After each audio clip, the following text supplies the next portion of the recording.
Imagina a una niña nacida en 1890 en Zacatecas, en una época donde el México rural aún cargaba las heridas del siglo XIX, y el papel de las mujeres estaba limitado a los márgenes de la historia oficial.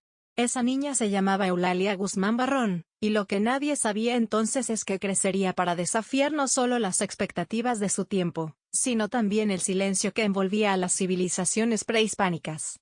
Su vida no comenzó en un laboratorio ni en una excavación, sino en un entorno modesto, lleno de preguntas sin responder y de paisajes que contaban historias que pocos se atrevían a escuchar. Desde pequeña, Eulalia fue curiosa, decidida y valiente. Mientras otras niñas aprendían a bordar o a tocar el piano, ella hacía preguntas incómodas: ¿quiénes vivieron aquí antes? ¿Por qué no se cuentan sus historias? ¿Por qué todos hablan de Europa pero no de lo que hay debajo de esta tierra? En un México que aún se construía a trompicones tras la Reforma y que caminaba directo hacia la Revolución, ella ya tenía claro algo: su destino era excavar, no quedarse en la superficie. Su entorno familiar no era privilegiado, pero sí lo suficientemente fuerte para impulsar su sed de conocimiento. Gracias a su tenacidad, logró estudiar en la Escuela Normal para Profesoras, lo cual ya era una hazaña para una mujer de su tiempo. Aún así, lo que Eulalia realmente quería era entender el pasado de México desde sus raíces más profundas. En un país que había sido conquistado, catequizado y luego empolvado por el olvido institucional, ella quería darle voz a los antiguos, a los que yacían bajo los escombros del tiempo. Lo extraordinario es que su camino hacia la arqueología no fue directo, ni cómodo. En una época en la que no existían muchas mujeres investigadoras, Eulalia tuvo que abrirse paso en el mundo académico y científico a codazos contra el machismo y la indiferencia, aprendiendo por su cuenta, colaborando con expertos internacionales, y poco a poco convirtiéndose en una figura imposible de ignorar. Este primer bloque no es solo la historia de un nacimiento, es el comienzo de una rebelión tranquila, de una mujer que se propuso mirar el pasado con ojos de futuro. Porque mientras la mayoría veía tierra seca, Eulalia veía historia viva esperando ser contada. Y eso, desde niña, la hizo distinta. Después de graduarse como maestra normalista, Eulalia Guzmán no se conformó con enseñar en aulas cerradas, quería descubrir, quería aprender, quería salir al mundo. Y eso hizo.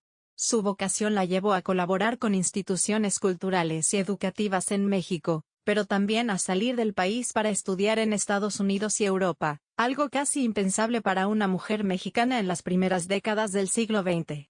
Fue en esos viajes que Eulalia no solo amplió sus conocimientos, sino que se formó como una intelectual crítica, libre, con visión de largo plazo. Estudió pedagogía, historia y filosofía.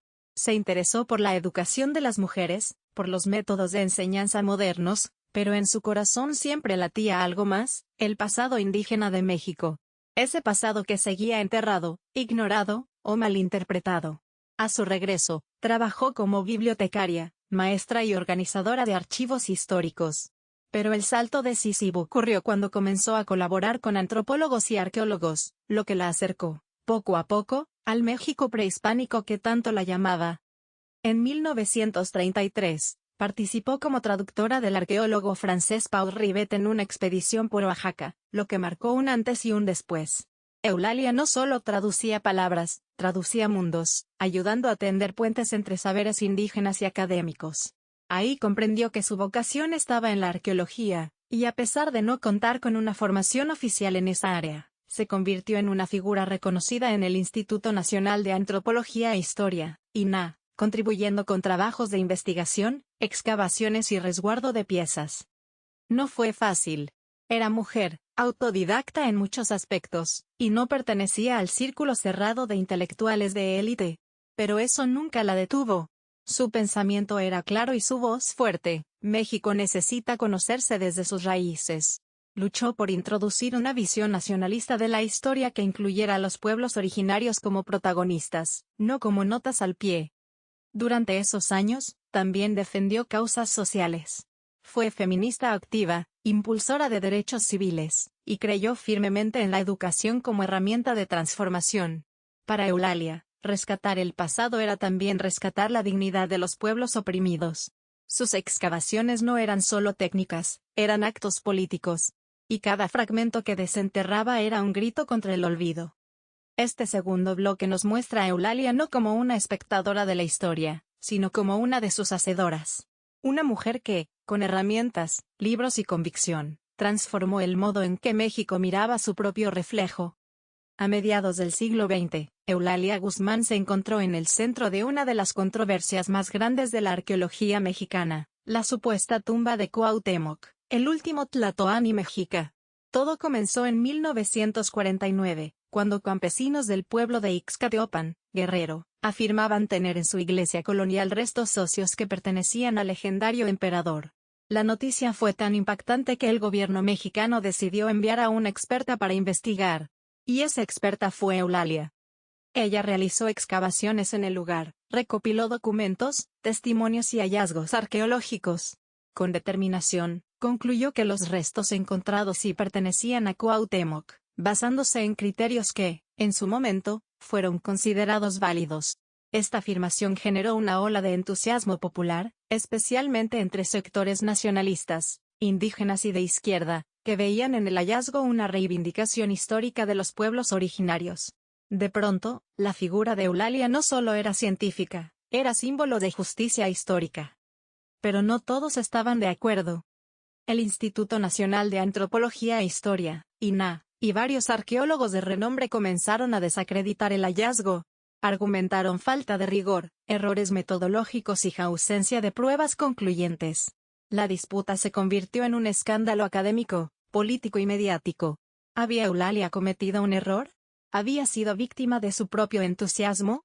¿O se enfrentaba a un boicot institucional por ser mujer, por ser independiente, por atreverse a tocar un mito fundacional? Lo cierto es que el caso dividió opiniones y marcó su carrera para siempre. Mientras algunos la tachaban de farsante, muchos más la defendían como pionera valiente, una mujer adelantada a su tiempo que fue castigada por atreverse a cuestionar el monopolio del conocimiento arqueológico. En años posteriores, investigaciones más avanzadas pusieron en duda sus conclusiones. Sin embargo, el valor simbólico del hallazgo sigue vigente. En Ixcatiopan, cada 23 de febrero, cientos de personas se congregan para honrar a Cuauhtémoc. Y también a Eulalia. Porque más allá de la veracidad del descubrimiento, ella fue la primera en decir, nuestros héroes indígenas no están en el olvido, están en la tierra que pisamos. Este episodio, lejos de opacar su legado, lo amplificó. Mostró una figura que no temía equivocarse si eso significaba abrir caminos nuevos. Que prefería la crítica al silencio. Y que, aún rodeada de dudas, dejó una huella más profunda que muchas certezas científicas. Más allá de sus contribuciones arqueológicas, Eulalia Guzmán fue también una luchadora incansable por la educación pública, los derechos de las mujeres y la justicia social. Su pensamiento no podía separarse de su práctica. Para ella, enseñar historia y rescatar el pasado prehispánico era también una forma de combatir la desigualdad y la ignorancia impuestas por siglos de colonialismo y exclusión. Creía, profundamente, que el conocimiento debía empoderar a los más desfavorecidos. Por eso, educar era un acto revolucionario. A lo largo de su vida, ocupó cargos clave en el sistema educativo mexicano. Fue directora de escuelas normales rurales, organizadora de bibliotecas comunitarias, e impulsora de métodos pedagógicos progresistas. Su paso por instituciones como la Secretaría de Educación Pública, y su labor en comunidades indígenas y rurales revelan un compromiso integral. No quería que el saber se quedara en las élites. Quería que las niñas y niños campesinos conocieran a Cuauhtémoc, a Malintzin, a Netzahualcóyotl, que vieran en ellos un reflejo y no solo una lección de memoria. Pero su lucha más personal fue la del feminismo. En una época en la que pocas mujeres accedían a la universidad, ella no solo lo logró, sino que se convirtió en líder de causas femeninas. Participó activamente en congresos de mujeres, defendió el voto femenino antes de que fuera reconocido legalmente, y visibilizó la discriminación estructural que sufrían las investigadoras y maestras. Su feminismo, sin embargo, no era de salones ni manifiestos abstractos. Era de acción concreta. Abrir escuelas para mujeres, exigir igualdad de trato en instituciones públicas, y usar su propio ejemplo para inspirar a otras. Como mujer, científica y activista, rompió techos de cristal que ni siquiera habían sido identificados aún como barreras. Además, fue crítica del eurocentrismo en la educación. Mientras muchos programas escolares privilegiaban la historia de Europa, Eulalia alzaba la voz para decir, los niños mexicanos deben conocer primero su raíz. En ese sentido, su postura pedagógica era también política, reconstruir la autoestima nacional desde las aulas, desde los libros, desde las lenguas originarias. Este cruce entre educación, equidad y arqueología es lo que hace su legado tan potente. No fue solo una investigadora brillante, fue una pensadora integral. Supo que la cultura no se preserva encerrándola en vitrinas, sino multiplicándola en las manos de quienes nunca han tenido voz. Eulalia Guzmán murió el 1 de enero de 1985, a los 94 años, casi olvidada por las instituciones que antes la reconocieron. Su funeral fue discreto, sin grandes homenajes oficiales, pero eso no impidió que su legado siguiera vivo. Como muchas mujeres que se adelantaron a su tiempo, su figura fue sepultada bajo el silencio, hasta que nuevas generaciones comenzaron a redescubrirla. Hoy, hablar de Eulalia no es solo un ejercicio de memoria, es un acto político, cultural y profundamente simbólico. Su vida nos plantea preguntas incómodas. ¿Por qué no se enseña más sobre ella en las escuelas? ¿Por qué su rol como pionera en la arqueología mexicana no se reconoce con la misma fuerza que el de otros hombres? ¿Y por qué aún hay resistencia a aceptar que las mujeres han construido la historia del país, no solo como figuras secundarias, sino como protagonistas? Cada vez que una niña mexicana sueña con ser arqueóloga, historiadora o maestra rural, hay un eco de Eulalia Guzmán en ese anhelo. Cada vez que se cuestiona el centralismo del conocimiento o el racismo estructural en la educación, su pensamiento sigue operando. Y cada vez que se reconoce la lucha de las mujeres por el saber y el poder, su nombre debe estar ahí. El rescate de su memoria también nos obliga a mirar el presente. ¿Cómo tratamos hoy a las mujeres en la ciencia? ¿Cuántas Eulalias hay que siguen sin ser escuchadas? Su historia no es un relato del pasado, es una advertencia y una inspiración. Nos recuerda que el conocimiento sin justicia es estéril, y que la historia sin mujeres es una mentira a medias. Hoy, distintas instituciones han comenzado a reivindicar su legado. Existen becas, programas y conferencias en su nombre. Su archivo personal, resguardado en el Instituto Nacional de Antropología e Historia, ha sido revalorado por investigadoras contemporáneas. Y su figura comienza a emerger como símbolo de resistencia, sabiduría y autonomía. Eulalia Guzmán fue una mujer compleja, audaz, incómoda para los poderes establecidos. Y por eso, justamente por eso, es urgente contar su historia. Porque no solo desenterró el pasado, nos enseñó a mirarlo con otros ojos, a reclamarlo, a cuestionarlo y a volverlo nuestro.